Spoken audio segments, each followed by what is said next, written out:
ہم نے غوث اعظم شیخ عبد القادر جیلانی کو صرف کرامتوں والا بزرگ سمجھا ہے اور ان کو یہی جانا ہے، حالانکہ غوث اعظم کی سیرت کے ایسے ایسے پہلو ہیں کہ جس کو سن کر ہم بہت کچھ اپنی ذات میں بھی امپلیمنٹ کر سکتے ہیں۔ سارے 11ویں منانے والے ہیں، لنگر کھانے والے ہیں، کھلانے والے ہیں۔ بھائی کیا جانتے ہو غوث پاک کے بارے میں؟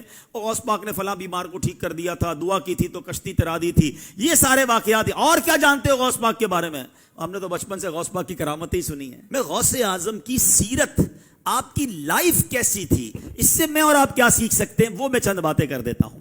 غوث اعظم رضی اللہ تعالیٰ اپنے زمانے کے سب سے بڑے عالم تھے، اپنے زمانے کے سب سے بڑے مفتی تھے۔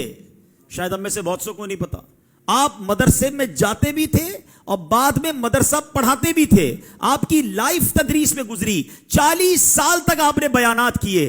آپ نے جب بیان نہیں کرتے تھے نا تو نبی پاک علیہ الصلوۃ والسلام کا بیداری میں دیدار کیا۔ آقا نے فرمایا میرے بیٹے بیان کیوں نہیں کرتے؟ کہ حضور میں عجمی ہوں، بغداد میں سارے عربی ہیں، میں ان کے سامنے کیسے بیان کروں؟ اللہ کے حبیب نے فرمایا اپنا منہ کھولو۔ کہتے میں نے منہ کھولا، میرے آقا نے اپنا لعاب دہن 7 بار میرے منہ میں ڈال دیا۔ آئے ہائے، تھوڑی دیر بعد شام ہوئی تو مولا علی کا دیدار ہوا۔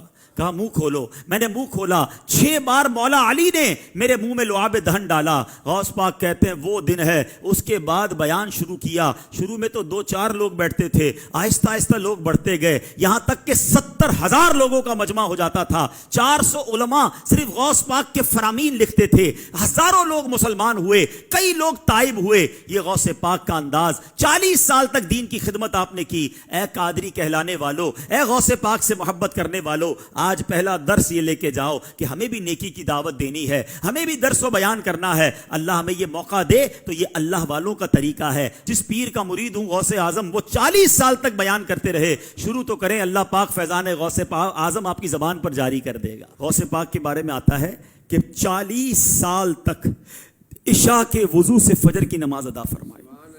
15 سال تک میرے غوث نے، شیخ عبد القادر جیلانی نے، ایک رات میں ہر روز قرآن پاک ختم فرمایا۔ اے قادریوں، میلاد منانے والوں، 11ویں منانے والوں، میرے غوث عشاء کے وضو سے فجر کی نماز پڑھے، اور قادری کہلانے والا نہ عشاء پڑھے نہ فجر پڑھے۔ سچ بتاؤ نا، یہ کیسی غوث پاک کی غلامی ہے؟ غوث پاک روز پورا قرآن پڑھے، اور غوث پاک کا دیوانہ کہلانے والے کو قرآن پڑھنا ہی نہ آتا، پڑھنا تو دور کی بات ہے، اس کو پڑھنا ہی نہیں آتا۔ پوچھو یہ کیسی اولیاء کی محبت ہے، یہ مقام اور مرتبہ دیکھو ان کا۔ محبت ہم سب کو ہے غوث اعظم سے، مگر ان کے فٹ سٹیپ پر، ان کے نقش قدم پر کون چلنے کے لیے تیار ہے؟ کیا صرف لنگر کھانا، 11ویں منانا، نعرے لگانا، یہی غوث پاک سے محبت ہے؟ نہیں میرے پیارے اسلامی بھائیوں، غوث اعظم شیخ عبد القادر جیلانی کی زندگی ہمیں بتاتی ہے، علم دین میں گزری ہے، ہم کتنا علم جانتے ہیں، تبلیغ دین میں گزری ہے، ہم نے دین کی کیا خدمت کی ہے، قرآن میں گزری ہے، درس میں گزری ہے، عبادات اور نفلوں میں گزری ہے۔ پلیز اپنی زندگی میں ان چیزوں کو لے کر آئیں۔